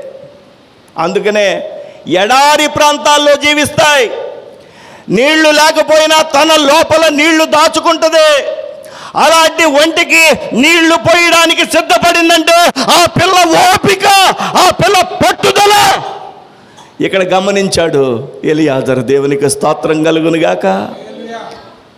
ఒంటికే నీళ్లు పోసిందంటే, నా యజమానుని ఇంటికి వచ్చిందంటే ఎంత బాధ్యతగా ఉంటుందో. దేవునికి స్తోత్రం కలుగునుగాక. హల్లెలూయా, హల్లెలూయా. దేవునికి మహిమ కలుగునుగాక, దేవునికి ఘనత కలుగునుగాక. చూడండి, మళ్ళీ మోటార్ వేస్తే నీళ్ళు వచ్చేస్తాయా? పోనీ చెప్పండి చెప్పండి. మోటార్ వేస్తే నీళ్ళు వస్తాయా? 16 వచనం చదవండి, 16 వచనం చదవండి. పోనీ ఆ పిల్ల ఎలాంటిదో అక్కడ ఉంది. ఆ చిన్నది మిక్కిలి చక్కనిది అంటే అందమైన పిల్ల, నాజూగైన పిల్ల. ఆమె కన్యక, ఏ పురుషుడును ఆమెను కూడలేదు. ఆమె ఆ బావిలోనికి దిగిపోయి, విన్నారా విన్నారా విన్నారా, ఆ తాడు వేసి బకెట్ కట్టి లాగడం కాదు, మోటార్ వేసి నీళ్లు చేదడం కాదు. ఆ చిన్నది, ఆ యొక్క సుకుమారి ఏం చేస్తుందో తెలుసా? ఆ బావిలోనికి దిగిపోయి కడవను నీళ్లతో నింపుకుని ఎక్కి రాగా. దేవునికి స్తోత్రం. 10 ఒంటెలకి ఎన్నిసార్లు దిగి ఉంటుందండి? ఎన్నిసార్లు ఎక్కువ ఉంటుంది? ఎన్నిసార్లు దిగి ఉంటుంది? ఈ ఎలియాజరు అక్కడ కూర్చొని చూస్తున్నాడు ఈ పిల్లని చూస్తున్నాడు. దిగుతుంది, ఎక్కుతుంది, దిగుతుంది. ఒంటెలు ఎన్ని తాగినా కానీ, పోనీ 5 ఒంటెలకి పట్టించేసిన తర్వాత, అయ్య బాబాయ్ పోద్దాం అనుకున్నాను కానీ ఇంక నేను పోయలేను అని అంటే, ఎలియాజరు తీసుకెళ్ళపోను, ఈ అమ్మాయిని కన్ఫర్మ్ చేయకపోను. అబ్రాం గారు అబ్బాయికి, అబ్రాం గారు అబ్బాయి పేరు ఇస్సాకు. అబ్రాం గారు భలే పరీక్ష పెట్టాడు. అబ్రాం కోసం, అబ్రాము కుమారుడి కోసం బయలుదేరినటువంటి ఎలియాజరు బృందం చక్కని ప్రార్థన చేసుకుని వెళ్ళి ప్రయత్నం చేస్తుంది. సూచన అడిగింది. సూచన ప్రకారంగా ఈ యొక్క కుమారుడికి వివాహ సంబంధమైన స్త్రీని, వధువుని తీసుకురావడానికి చేసినటువంటి ప్రయత్నంలో 10 మోకరించిన ఒంటెలకు నీళ్లు తోడి పైకి తీసుకొచ్చి దాహం తీర్చింది. దేవునికి స్తోత్రం, హల్లెలూయా. ఈరోజు సార్వత్రిక సంఘమైనటువంటి క్రీస్తు యేసు ప్రభువుని చేరాల్సినటువంటి సంఘానికి ఎంత ఓపిక కావాలి, ఎంత ఓపిక కావాలి. ఆమేన్, హల్లెలూయా. ఒక ఇల్లు నిలబడాలంటే చెప్పండి, ఆ ఇల్లు నిలబడడానికి స్త్రీయే కారణం. మగోడు ఎలా ఉన్నా కానీ ఇల్లు నిలబెట్టేస్తుంది. ఇల్లు ఓడపీకి పందిరేయాలన్నా చెప్పరే, మీరు మాట్లాడరేమండి మీరు. ఇల్లు నిలబెట్టాలన్నా జ్ఞానము కలిగిన స్త్రీ ఇల్లు కట్టుకొనును, మూఢురాలు తన చేతితో ఇల్లును ఊడబెక్కుంటుంది. ఎంత ఆశీర్వాదకరమైనటువంటి స్థితిలో సంఘము, దేవుని యొక్క నామములో ఆ యొక్క సంఘము, ఆ దేవుని యొక్క నామములో విశ్వాసం ఉంచి ఓపికగా ఉండాలి. ఆమేన్, హల్లెలూయా. 10 ఒంటెలకు నీళ్లు చేది తీసుకొచ్చినటువంటిది ఈ యొక్క రెబ్కా. దేవునికి స్తోత్రం కలుగునుగాక. హల్లెలూయా, హల్లెలూయా. ఎప్పుడైతే ఈ అమ్మాయిని ఇంత చలాకీగా చూశాడో ఎలియాజరు, ఎప్పుడైతే ఇంత చూడ చక్కనిది, ఇంత చలాకీగా నూతులోనికి దిగి 10 ఒంటెలకు నీళ్లు త్రాగినంత తోడిందో, వెంటనే సంతోషపడిపోయాడు. దేవునికి స్తోత్రం. 10 ఒంటెలు దేనికి సూచన అంటే వివాహ బంధానికి సూచన. దేవునికి స్తోత్రం, హల్లెలూయా. వింటున్నారు ఇప్పుడు. 10 ఒంటెల్ని ఎందుకు తీసుకెళ్ళాడంటే ఇస్సాకు రెబ్కా వివాహానికి ఒక టెస్ట్ చేయడానికి సూచనగా ఉంది. 10 అనేది వివాహ బంధానికి మధ్యలో ఉపయోగించినటువంటి సంఖ్య. 10 వెండి నాణెములు ఎందుకు ఇచ్చాడో తెలుసా? వరుడు వధువుకి, నీకు నాకు వివాహం కావాలంటే ఈ 10 వెండి నాణాలు జాగ్రత్తగా చూసుకోవాలి. ఈ రిబ్కా 10 వంటలకు జాగ్రత్తగా నీళ్లు తోడాలి. దేవునికి స్తోత్రం. అర్థమవుతుందా మీకు? అర్థమవుతుందా? ఇప్పుడు సంఘం ఎంత విశ్వాసంగా ఉండాలో, ఎంత ఓపికగా ఉండాలో, ఎంత అణుకువగా ఉండాలో. దేవునికి స్తోత్రం కలుగునుగాక. క్రీస్తు యేసు ప్రభువారు మధ్యాకాశంలోనికి వస్తారు. ఆయన వచ్చేటప్పటికి మనందరం సిద్ధపాటు అయి ఉండాలి. 10 మంది కన్యకులు ఉన్నారట. 10 మంది కన్యకులు ఉన్నారంటే గుర్తుందా మీకు? ఆ 10 మంది కన్యకులు, 10 అనే అంకె ఎందుకు వాడాడో తెలుసా? అక్కడ పెండ్లి కుమారుని చేరాలి కాబట్టి 10 కన్యకలు. దేవునికి స్తోత్రం. ఇక్కడ 10 వంటలు, అక్కడ 10 మంది కన్యకలు. 10 మంది కన్యకలలో 5 మాత్రమే సిద్ధపడ్డారు. 5. 10 మంది సిద్ధపడాలి. దేవునికి స్తోత్రం. హల్లెలూయా, హల్లెలూయా. చాలామంది యేసుప్రభు వస్తాడంటారా? నిజమేనా? చూద్దాంలే అనుకుంటే యేసుప్రభు మధ్యాకాశంలోనికి క్షణభంగురంలో వచ్చినప్పుడు మధ్యాకాశంలోకి ఎత్తబడిపోతారు. హల్లెలూయా, హల్లెలూయా.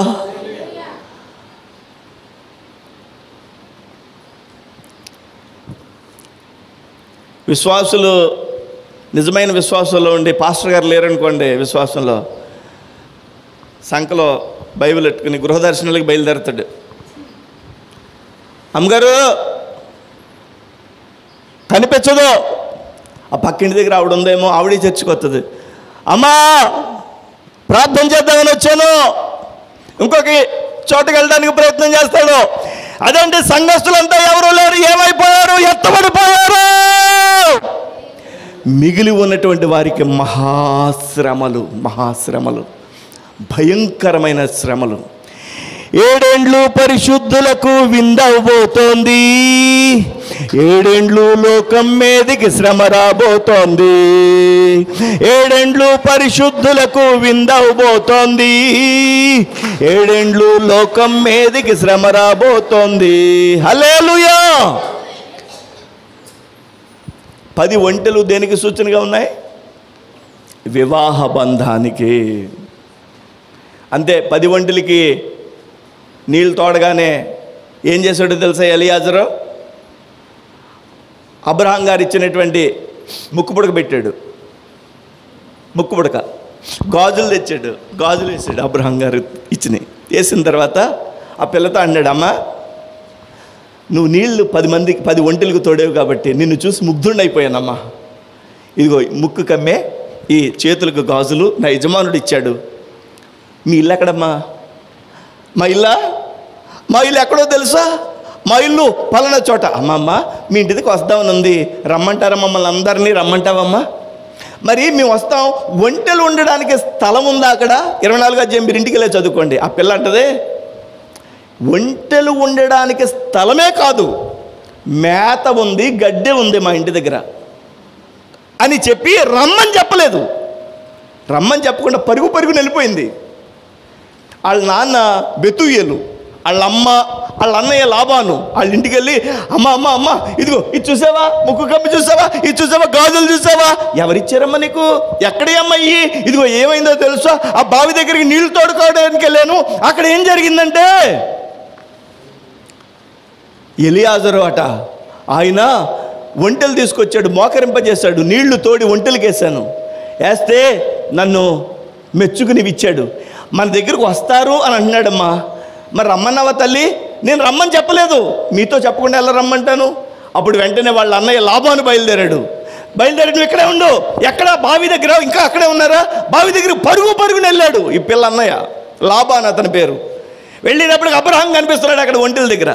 అబ్రహాంతో చెప్తున్నాడు, ఆ యొక్క ఒంటెల దగ్గర ఎలియాజరు కనిపించాడు. ఎలియాజరుతో చెప్తున్నాడు లాబాను, అయ్యా ఆశీర్వదించబడినవాడా, బయట నిలువనేల లోపలికి రమ్ము అని అంటాడు అక్కడ. దేవునికి స్తోత్రం. మా ఇంటికి రండి, ఒంటెలు మేము ఏర్పాటు చేస్తాం, స్థలం, గడ్డి మేత మేము ఇస్తాం, లోపలికి రండి అని తీసుకెళ్ళి వాళ్ళ అమ్మ వాళ్ళ నాన్నతో మాట్లాడి నిశ్చితార్థం కార్యక్రమాల గురించి మాట్లాడుకుని అక్కడికి వెళ్ళిన తర్వాత ఎలియాజరు భలే మాట అంటాడు, భోజనం చేయండి అంటారు వాళ్ళు. లాబాన్ అంటాడు, లాబాను భోజనం చేయమంటాడు. అంటే పిల్ల అన్నగారును పిల్ల తండ్రి బెతుయలు. ఎలియాజరు అంటాడు, అబ్బాయి భోజనం చేయం, మేము భోజనం చేయం, మేము ముందు మాట్లాడాలి కొన్ని విషయాలు. అతికితే అతికితే తెలుసు మనకి, ఇటువంటివి తెలుసు. ఈ ఎలియాజరు ఏమన్నాడంటే మేము భోజనం చేయం. ఏమో అది అప్పటి నుండి ఉంది ఈ యొక్క క్రమం, అప్పటి నుండి ఉంది ఈ క్రమం. భోజనం చేయకుండా మాట్లాడుకున్నారు. ఓకే అయిపోయిన తర్వాత భోజనం చేశారు. దేవునికి స్తోత్రం, హల్లెలూయా. వెళ్ళారు, భోజనం చేయకుండా మాట్లాడుకున్నారు. ఓకే అయిన తర్వాత భోజనం చేసి అప్పుడు లాబాను ఆ యొక్క బెతూయేలు ఈ అమ్మాయిని పెద్దలతో పాటుగా ఆ వివాహానికి పంపించడం జరిగింది. దేవునికి స్తోత్రం కలుగును గాక. ఇక్కడ 10 ఒంటెలు దేనికి సూచనగా ఉన్నాయి చెప్పండి? వివాహ బంధానికి. వివాహ బంధానికి నిశ్చితార్థమైనటువంటి ఒక స్త్రీ చేతికి 10 వెండి నాణాలు ఇస్తే ఆ స్త్రీ వివాహానికి సిద్ధపడుతుందన్నమాట. జాగ్రత్తగా 10 వెండి నాణాలు జాగ్రత్త చేసుకోవాలి. ఇంకా 10 వెండి నాణాలు ఇంకా దేనికి సూచనగా ఉన్నాయో చెప్తాను. దేవునికి ఇంకా మనం మొదటి లైన్లోనే ఉన్నాం కదా, అవునా? ఈ ఉపమానంలో ఇంకా మొదటి లైన్లోనే ఉన్నాం. దేవునికి స్తోత్రం కలుగును గాక. హల్లెలూయా, హల్లెలూయా. నిర్గమాకాండంలో మనం చూస్తే 20వ అధ్యాయంలో మీరు ఇలా చూడండి, నా వైపు చూడండి. ఆదికాండం 24వ అధ్యాయం ఇంటికెళ్ళి చదువుకోండి. నిర్గమాకాండం 20వ అధ్యాయం ఇంటికెళ్ళిన తర్వాత చదువుకోండి. నిర్గమాకాండం 20వ అధ్యాయంలో దేవాది దేవుడు మోషేతో మాట్లాడతాడు. ఇలా వినాలి. ఐగుప్తు బానిసత్వంలో ఉన్న ఇజ్రాయేలీయుల్ని విడిపించమని మోషేతో దేవుడు మాట్లాడతాడు. ఐగుప్తు బానిసత్వం నుంచి విడిపిస్తాడు మోషే నాయకత్వంలో. దేవాది దేవుడు వినిపించిన తర్వాత వాళ్ళు వాగ్దాన దేశం వెళ్ళడానికి ప్రయాణం అయితే, వాగ్దాన దేశం వెళ్ళేటువంటి ఆ మార్గ మధ్యంలో లేదా ఆ మార్గ ప్రారంభంలో ఒక కొండ కనిపిస్తుంది. ఆ కొండ పేరు 19వ అధ్యాయం మొదటి నుంచి చదవండి. ఐగుప్తు దేశం నుండి బయలుదేరిన 3వ నెలలో, వారు బయలుదేరిన నాడే 3వ నెల ఆరంభ దినమందే వారు సీనాయి అరణ్యమునకు వచ్చిరి. వారు రెఫీదీము నుండి బయలుదేరి సీనాయి అరణ్యమునకు వచ్చి ఆ అరణ్యమందు దిగిరి. అక్కడ ఆ పర్వతము ఎదుట ఇజ్రాయేలీయులు విడిసిరి. దేవునికి స్తోత్రం కలుగును గాక. మోషే దేవుని యొద్దకు ఎక్కిపోవగా, దేవునికి స్తోత్రం, దానినే సీనాయి పర్వతము అంటారు. దేవునికి స్తోత్రం కలుగును గాక. మీరు మన యూట్యూబ్ చూస్తారా అసలు?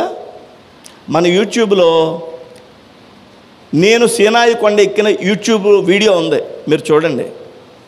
సీనాయి కొండ ఎక్కినప్పుడు యూట్యూబ్లో వీడియో ఉంది, మీరు చూడండి.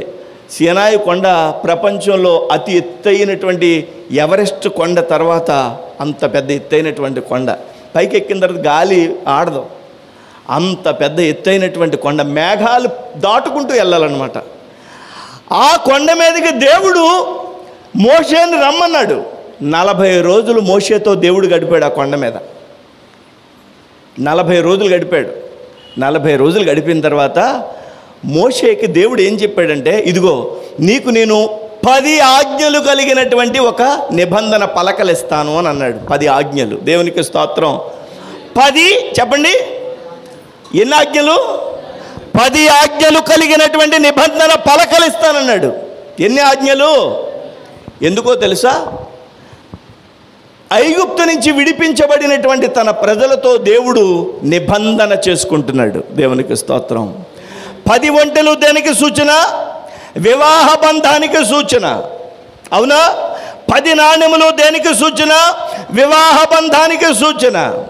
ఇక్కడ 10 ఆజ్ఞలు దేనికి సూచన? తన ప్రజలతో నిబంధనకు సూచన. దానినే పాత నిబంధన అంటారు. క్రీస్తు యేసు ప్రభువారు తన యొక్క రక్తం కార్చి ఆ పాత నిబంధన అంతటికి నెరవేర్పు కలుగు చేశాడు. దేవునికి స్తోత్రం కలుగునుగాక. హల్లెలూయా, హల్లెలూయా. ఆ యొక్క విమోచన అనుగ్రహించాడు ప్రభువారు.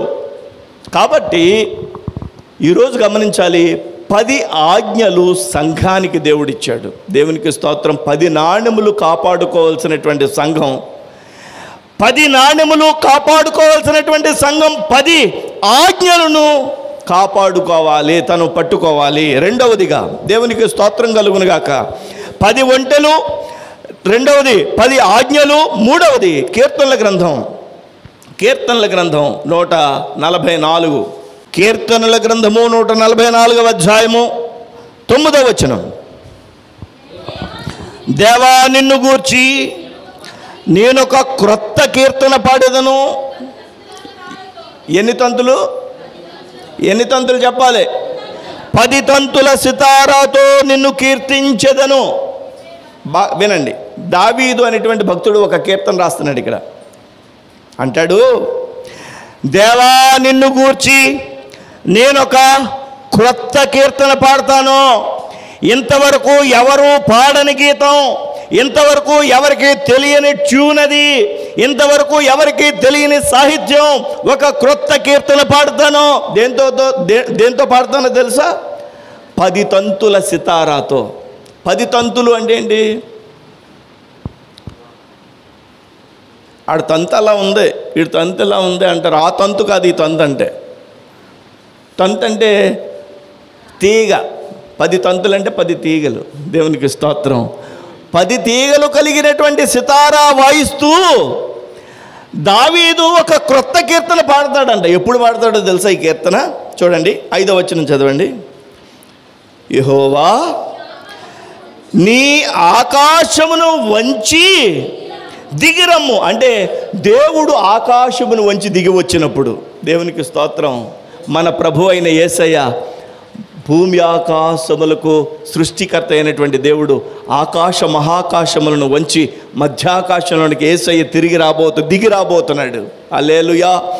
వచ్చిన దేవుడు ఏం చేస్తాడో తెలుసా? 7వ వచనం, పైనుండి నీ చెయ్యి చాచి నన్ను తప్పించుము. మహాశ్రమలు రాబోతున్నాయి, ఈ భూమి మీదకి మహాశ్రమలు రాబోతున్నాయి.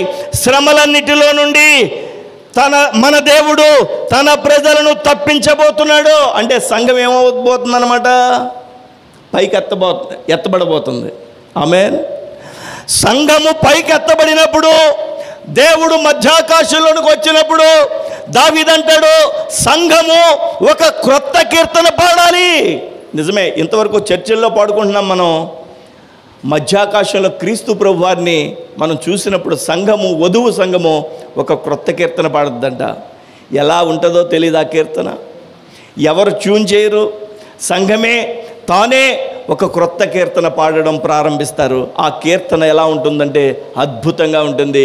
10 తంతుల సితారాతో పాడదగినటువంటి కీర్తన అది. దేవునికి స్తోత్రంగా కలుగునుగాక. హల్లెలూయా. ఇక్కడ కూడా 10 తంతుల సితారా. ఎందుకు 10 తంతులు? ఏ సందర్భంలో వ్రాయబడింది? వరుడైన యేసును వధువు సంఘం కలిసే సమయంలో వ్రాయబడింది. అవునా? మీకు అర్థమవుతుందా? ఇంతకీ 10 వెండి నాణెములు, ఒక స్త్రీకి 10 వెండి నాణెములు. అక్కడే ఉన్నాం ఇంకా మనం. సాయంత్రం 3 గంటల లోపల ముగించేస్తాను, 4 గంటలకల్లా వెళ్ళిపోదాం. హల్లెలూయా. ఓకేనా? గుండెల్లో గుబేలు మంది నిజంగా ఉంచేస్తారేమో అని వంచను, వెళ్ళిపోదాం. మంచి అద్భుతమైనటువంటి అక్కడ గడియారం పెట్టారు సతీష్ గారు. ఆ గడియారం చూస్తుంటే ఎంతసేపట్లో ముగించాలో ఈజీగా నాకు అర్థమైపోతుంది. దేవునికి స్తోత్రం కలుగునుగాక. హల్లెలూయా. బాగా గమనించాలి. దేవుని యొక్క సన్నిధిలో మొదటి లైన్ మరలా చదువుకుందాం. లూకా సువార్త 15వ అధ్యాయం చదవండి ఒకసారి.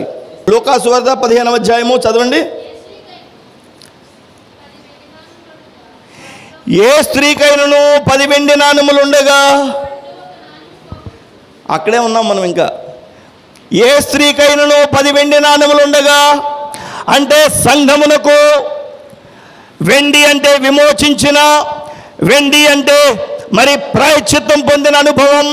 అలాంటి వెండి నాణెములు 10 వెండి నాణెములు అంటే పెండ్లి కుమార్తెకు ఇవ్వబడినటువంటి ఆ యొక్క వెండి నాణెములతో ఎలియాజరు ఒంటెలను తీసుకెళ్ళి ఇస్సాకుకి రెబ్కాను పెండ్లికి కుదిర్చినటువంటి ఆ 10 వెండి నాణెలు సూచనగా, 10 తంతుల సితారాకు సూచనగా, 10 ఆజ్ఞలకు సూచనగా సంఘము ప్రభువుతో నిబంధన చేసుకుంది.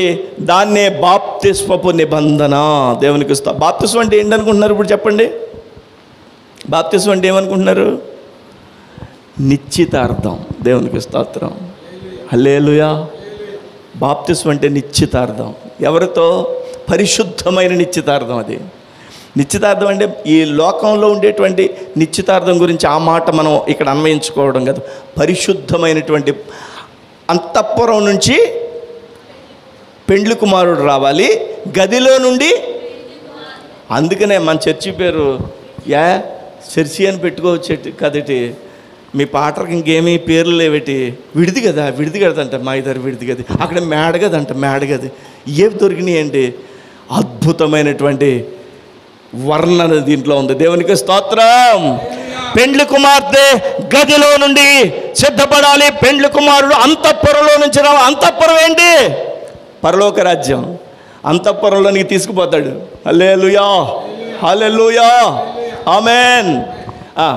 ఇప్పుడు ఏ స్త్రీకైనాను 10 వెండి నాణెములు ఉండగా వాటిలో ఒక నాణ్యం పోగొట్టుకుంటే, ఎందుకు పోగొట్టుకుంది? అసలు ఎందుకు పోగొట్టుకుంది? పోగొట్టుకోవాల్సిన పని ఏమొచ్చింది? నేను కూడా అప్పుడప్పుడు ఫోన్ ఎక్కడ పెడతానో మర్చిపోతాను, కారు తాళం ఎక్కడ పెడతానో మర్చిపోతాను. మీటింగ్ టైం అయిపోతుంది, కారు తాళం వెతుక్కుంటాను. ఇంకో విషయం చెప్పనా? ఒక్కోసారి కళ్ళజోడు వెతుక్కుంటూ ఉంటాను. నా ఎదుటిగా ఉన్నవాళ్ళు అంటారు, అదేంటి మీ ముఖానికే కదండి ఉందంటారు. కళ్ళజోడు ఎక్కడే పెట్టుకుని కళ్ళజోడు కోసం వెతుక్కుంటూ ఉంటాను. మనం ఎంత పనులు అనుకుంటున్నారో. మీరు ఎప్పుడన్నా అలా వెతుక్కున్నారా? పోగొట్టుకున్నారా? రోజుకి ఎన్ని పోగొట్టుకుంటారో, రోజుకి ఎన్ని వెతుక్కోవడానికి ప్రయత్నిస్తూ ఉంటారో. మానవుని యొక్క లక్షణం ఏంటంటే చెప్పండి? పోగొట్టుకోవడం. ఈ స్త్రీ 10 వెండి నాణ్యాలు ఇస్తే జాగ్రత్తగా కొంగుని పెట్టుకుని ఆలోచించాలి కదండి. ఇప్పుడంటే సెల్ ఫోన్లు వచ్చేసి కుదరగానే ఆ నెంబర్ ఈ నెంబర్కి, ఈ నెంబర్ ఆ నెంబర్కి వచ్చేస్తుంది, మాట్లాడుకుంటున్నారు. అవునా? అవునా? నీకెలా తెలుసు?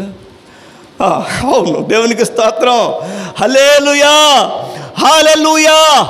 కాబట్టి ఈ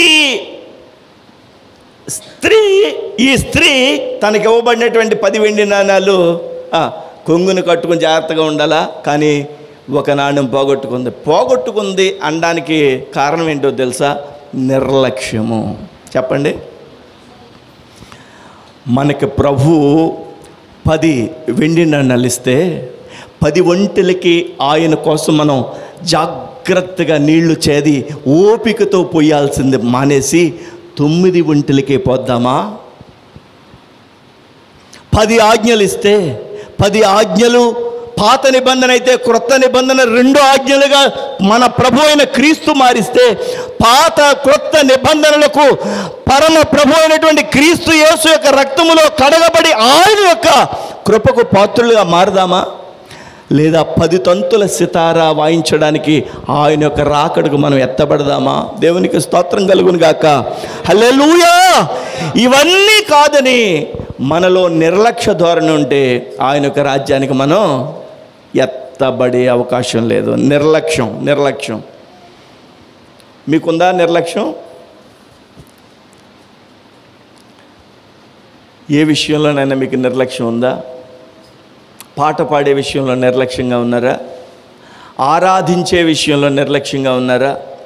దేవుని మందిరం విషయంలో నిర్లక్ష్యంగా ఉన్నారా? దేవుని స్తుతించుటలో నిర్లక్ష్యంగా ఉన్నారా? దేవుణ్ణి మరి గోజాడే విషయంలో నిర్లక్ష్యంగా ఉన్నారా? ఏ విషయంలో మనం నిర్లక్ష్యంగా ఉన్నాం?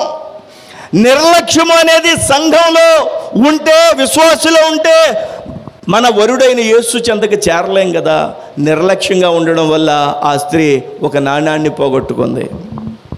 ఈరోజు గమనించాలి, నిర్లక్ష్యము అనే భయంకరమైనటువంటి ఆ స్థితి సంఘముగా విశ్వాసిగా మనలో లేకుండానట్లు మనం ప్రార్థన చేసుకోవాలి. చదువుదామా ఒక వచనం? సంఖ్యాకాండము తీసారా?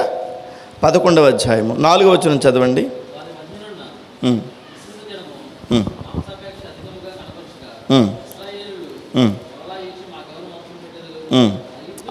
వినండి. ఇక్కడ సందర్భం చెప్పాలి మీకు. మీరు టైం అయిపోయింది అన్నట్టుగా సీరియస్గా చూస్తే నేనేమి మైక్ పెట్టను. నాకు అక్కడ టైం పెట్టారు, ఇంకో నాకు పావు గంట అరగంట టైం ఉంది, ఇంకో పావు గంట టైం ఉంది. పావు గంటలో ముగించేస్తాను, జాగ్రత్తగా. ఇంకో పావు గంట మీరు అలాగే వింటే మళ్ళీ రిపీట్ చేస్తాను. వినాలి, జాగ్రత్తగా వినాలి. వింటారా? సంఖ్యాకాండం 11వ అధ్యాయం కూడా ఇంటికి వెళ్ళి చదువుకోండి. ఈ విషయాన్ని నేను మీకు అర్థమయ్యేలా చెప్తాను.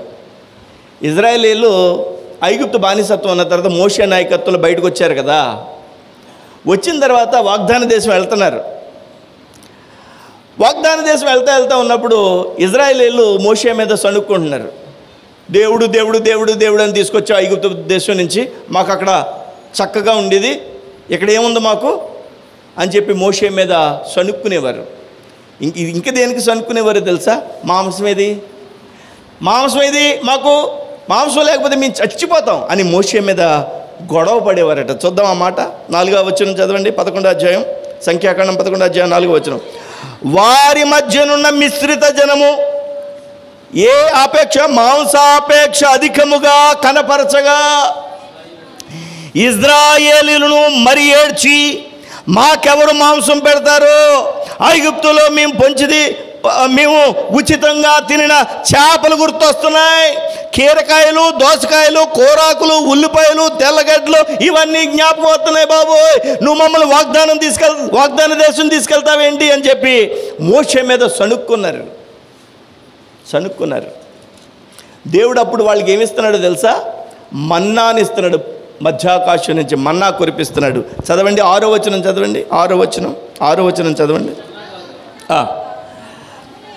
ఈ మన్నా కాక మా కనుల ఎదుట మరేమీ లేదని చెప్పుకున్నారు.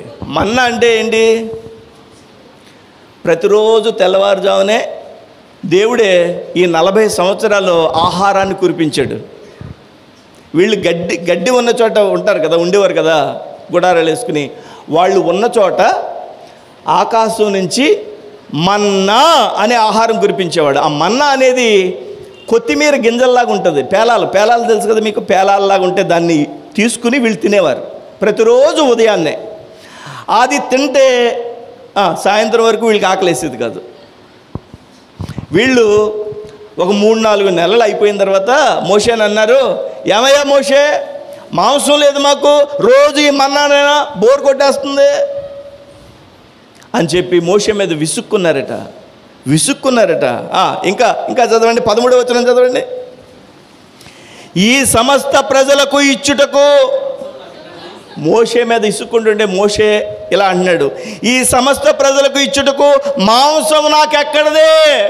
మోషే గోల పెట్టేస్తున్నాడు. వారు నన్ను చూచి ఏడ్చుచు తినుటకు మాకు మాంసం ఇమ్మని అడుగుతున్నారు. అడిగి ఇంతకీ నేను చెప్పేటువంటి విషయం అసలు విషయంలోకి రావాలి. 20వ వచనం చదవాలి. ఇప్పుడు 20వ వచనం. 1 నెల దినముల వరకు అనగా అది మీ నాసికారంధ్రములలో నుంచి వచ్చి మీకు అసహ్యము పుట్టు వరకు దాన్ని తిందురు. విన్నారా? ఇది ఒక మాట కఠినంగా ఉంటుంది. మాంసం తిని నాసికారంధ్రం నుంచి ఆ మాంసపు వాసన వస్తుందట. అంటే దాని అర్థం ఏంటి? తేనుపులు. ఇజ్రాయేలీలకి మాంసం తిని మాంసం తిన్న తర్వాత తేనుపు వస్తే, ఆ తేనుపు వచ్చినటువంటి ఆ మాటను బట్టి ఇక్కడ అంటాడు. మరలా చదవండి. 1 నెల దినముల వరకు అనగా అది మీ నాసికారంధ్రములలో నుండి వచ్చి మీకు అసహ్యం పుట్టు వరకు దానిని తిందురు. ఎలా అనగా మీరు మీ మధ్యనున్న యెహోవాను, ఏంటంటే ఆ పదం గురించి చదివించండి ఇదంతా. మీరు మీ మధ్యనున్న యెహోవాను నిర్లక్ష్యము చేశారు కాబట్టే దేవుణ్ణి పోగొట్టుకున్నారు. వీళ్ళు నిర్లక్ష్యం చేశారు కాబట్టే ఈ స్త్రీ నాణ్యము పోగొట్టుకుంది. అర్థమైంది ఇప్పుడు మీకు? సంఘానికి నిర్లక్ష్యం ఉంటే, విశ్వాసకి నిర్లక్ష్యం ఉంటే వరుడైన యేసుని పోగొట్టేసుకుంటాం. వీళ్ళు నిర్లక్ష్యంగా ఉన్నారు. మన్నా తినడం మానేసి మాంసము తిన్న తర్వాత వచ్చినటువంటి తేనుపుల్ని జ్ఞాపకం చేసుకుంటూ మోషే మీద గొడవ పడ్డారు, నిర్లక్ష్యం వహించారు. ఆ యొక్క కనాను దేశం వెళ్లకుండా ఈ మధ్యలో రాలిపోయారు వీళ్ళు. ఈరోజు నేను ఏమంటానంటే, ఒక స్త్రీకి 10 వెండి నాణెములు ఉండగా 1 వెండి నాణెము పోగొట్టుకునేను. అక్కడి వరకు చదువుకున్నాం. ఇంకా ఈ ఉపమానంలో చాలా ఉంది. దేవుని చిత్తం అయితే 2వ పార్టుగా మీకు చెప్తాను. దేవునికి స్తోత్రం. హల్లెలూయా, హల్లెలూయా. ఈ 3 లైన్లు 3 నిమిషాల్లో చెప్పేయచ్చండి. 3 నిమిషాల్లో చెప్పేయచ్చు 3 లైన్లు. ఈ 3 లైన్లో ఒక్క లైను మనం ఇంచుమించుగా గంటకు పైగా ధ్యానం చేస్తున్నాం. దేవునికి స్తోత్రం కలుగునుగాక. హల్లెలూయా, హల్లెలూయా, హల్లెలూయా. ఒక్కసారి జస్ట్ రిపీట్ చేసుకుని మనం జస్ట్ గుర్తు చేసుకుని మనం ముగించేసుకుందాం 2-3 నిమిషాల్లో. ఏ స్త్రీకైనాను 10 వెండి నాణెములు ఉంటే ఆ స్త్రీ ఎవరు? మనమే. దేవునికి స్తోత్రం. ఎవరు చెప్పండి? మనమే, అంటే సంఘము. దేవునికి స్తోత్రం. ఏ స్త్రీకి 10 వెండి నాణెములు. వెండి అంటే విమోచించిన, వెండి అంటే ప్రాయశ్చిత్తం పొందిన అని అర్థం. 10 వెండి నాణెములు అంటే ఏ స్త్రీ అయితే ప్రాయశ్చిత్తం పొందిందో, ఏ సంఘమైతే విమోచన పొందిందో, ఏ సంఘమైతే గదిలో నుండి పెండ్లి కుమారుడు కోసం సిద్ధపాటు అవుతుందో, ఆ సంఘమునకు, ఆ విశ్వాసికి 10 వెండి నాణెములు ఇచ్చినట్లుగా, వరుడు ఇచ్చినట్టుగా అర్థం చేసుకోవాలి. దేవునికి స్తోత్రం. ఎందుకు 10 వెండి నాణాలు ఇచ్చాడంటే సంఘం ఎంత జాగ్రత్తగా ఉంటుంది అని తెలుసుకోవడానికి. మనమంతా ఓపికతో ఉండాలి. యేసయ్య వచ్చేంతవరకు జాగ్రత్తగా ఉండాలి. ఆ 10 వెండి నాణాలు ఆయన యొక్క సన్నిధిలో మనం కనిపెట్టుకుని ఉండి 10 ఒంటెలకి జాగ్రత్తగా నీళ్లు తోడినట్టుగా ఓపిక కావాలి. 10 ఆజ్ఞలను మోషే తీసుకొచ్చి సంఘమునికి ఇచ్చినట్టుగా 10 ఆజ్ఞలు గైకొనాలి. తరువాత 10 తంతుల సితారతో మనం ఏం చేయాలి? మనం ప్రభువుని క్రొత్త పాట పాడడానికి సిద్ధపడాలి. దేవునికి స్తోత్రం కలుగునుగాక. ఈ 10 వెండి నాణాలు సంఘానికి ఇస్తే నిర్లక్ష్యము వహించడం వల్ల 1 వెండి నాణ్యం పోగొట్టుకుంది. నేను మిమ్మల్ని ఒక ప్రశ్న వేస్తూ ముగిస్తున్నాను. మన ప్రభు యొక్క సన్నిధిలో ఏమాత్రమైన నిర్లక్ష్యం ఉంటే, ప్రభా నాలో ఉన్న నిర్లక్ష్యాన్ని తొలగించు, ఏదో ఒక రోజు నిత్యరాజ్యం వెళ్ళడానికి నాకు సహాయం కావాలి. ఇదిగో ప్రభా, మధ్యాకాశానికి నువ్వు వస్తావు. మధ్యాకాశానికి వచ్చినప్పుడు ఎత్తబడతాం ప్రభా. నాయన, ఎత్తబడే గుంపులో నేను ఉండాలి. ఇంత చేసి నేను ఎత్తబడకపోతే నాకు ప్రయోజనం ఏంటి? బాప్తిస్మపు కార్యక్రమంలో నేను పాలు పొందుతాను, నాకు నువ్వు కావాలయ్యా అని ప్రభువుని అడగాలి. దేవునికి స్తోత్రం కలుగునుగాక. నన్నెవ్వరూ బలవంత పెట్టలేదు బాప్తిసం తీసుకోమని, నన్నెవ్వరూ ప్రోత్సహించలేదు బాప్తిసం తీసుకోమని. ఒకరోజు వాక్యం వింటున్నాను, పాస్టర్ గారి దగ్గరికి వెళ్ళి అడిగాను, అయ్యా నాకు బాప్తిసం కావాలి అని. పాస్టర్ గారు అన్నారు, కొంతకాలం మీరు చర్చికి వస్తూ ఉండండి, మీకు నేను బాప్తిసం ఇస్తాను, జాగ్రత్తగా చర్చికి వస్తున్నారు రారో అని చెప్పి అన్నాడు ఆయన. వెంటనే నేను అన్నాను పాస్టర్ గారిని, ఏమండి, ఒకవేళ మీరు ఇచ్చే లోపులో నేను చచ్చిపోతే, మీరు బాప్తిసం ఇచ్చే లోపులో యేసయ్య వచ్చేస్తే మీరు చెప్తారా సమాధానం యేసయ్యకి అని అడిగాను. ఆయన స్టన్ అయిపోయి ఆయన అన్నాడు, వెంటనే బాప్తిసం ఇస్తాను. ఈ అబ్బాయితో పాటు ఈ అబ్బాయికి ఇప్పుడు బాప్తిసం ఇస్తున్నాను అని అంటే సాక్ష్యం చెప్పమన్నారు. మొట్టమొదటి సాక్ష్యం నాది అదే. లేచి నిలబడి నేను బాప్తిసం పొందుతానండి, నాకు ప్రభు కావాలి, యేసయ్య ఎప్పుడు వస్తాడో నాకు తెలియదు, ఎప్పుడు వచ్చినా మధ్యాకాశానికి నేను వెళ్ళాలి అని అన్నప్పుడు నాతో పాటుగా మరి 7 ప్రేరేపించబడ్డారు. ఆ రోజే బాప్తిసం పొందాం, ఆ రోజే ప్రభు బిడ్డలుగా మార్చబడ్డాం, ఆ రోజే ప్రభు యొక్క కృపలో పొందుపరచబడ్డాం, నిత్యరాజ్యానికి వారసులమైపోయాం. దేవునికి స్తోత్రం కలుగునుగాక. హల్లెలూయా. బాప్తిసం అనేది ఎవరితోటో సంప్రదించి చేసేది కాదు. బాప్తిసం అనేది మన వ్యక్తిగతం. బాప్తిసం అనేది మన వ్యక్తిగతం. మా నాన్నగారు అన్నారు, ఒరే నువ్వు బైబిల్ తీసుకుని చర్చిలకు వెళ్ళిపోతున్నావురా, మరీ దారుణంగా అక్కడికిక్కడికి వెళ్ళిపోతున్నావురా అని మా నాన్నగారు అంటే, మా నాన్నగారితో అన్నాను, ఇది నా వ్యక్తిగతమైనటువంటి విషయం, దయచేసి బాప్తిసం తీసుకోవడానికి అడ్డు పెట్టొద్దు. బాప్తిసం తీసుకున్నామంటే ఇంట్లోకి రానివని అన్నారు. ఒకరోజు వెళ్ళి నేను అన్నాను బాప్తిసం పొందాను. మా నాన్నగారు విపరీతంగా తిట్టారు. ఏ తండ్రి మాత్రం బిడ్డలను వదులుకుంటారు? వెంటనే ఆ తండ్రి, నా తండ్రి విపరీతంగా తిట్టారు, కానీ బయటకు అవతలకు పో అన్నారు, కానీ నన్ను వదులుకోలేదు. దేవునికి స్తోత్రం కలుగునుగాక. నేను అంటాను, బాప్తిసం పొంది నమ్మి బాప్తిసం పొంది ప్రభు బిడ్డలుగా మార్చబడదాం. ఒక స్త్రీకి 10 వెండి నాణాలు ఇచ్చినట్టుగా మరలా యేసయ్య వస్తాడు, 10 వెండి నాణాలు చూపించాలి. చూపించినప్పుడు ఆ వరుడు మురిసిపోతాడు. దేవునికి స్తోత్రం. యేసయ్యను సంతోషపెడదాం. దేవుడు ఈ వచనాలను మన కొరకు దీవించి ఆశీర్వదించునుగాక. హల్లెలూయా. ఈ ఉపమానంలో మిగతా విషయాన్ని దేవుని చిత్తమైతే మరి ఎప్పుడైనా చెప్తాను. పార్ట్ 2గా వస్తుంది. ఇంకా ఈ వీడియో చూస్తున్న వారికి కూడా చెప్తున్నాను, దీని తర్వాత పార్ట్ కోసం వేచి ఉండండి. దేవుడు మిమ్మల్ని కూడా ఆశీర్వదించి దీవించి దేవుడే మహిమ పొందును గాక. ఆమెన్. అందరూ మోకరించండి, ప్రార్థన చేసుకుందాం.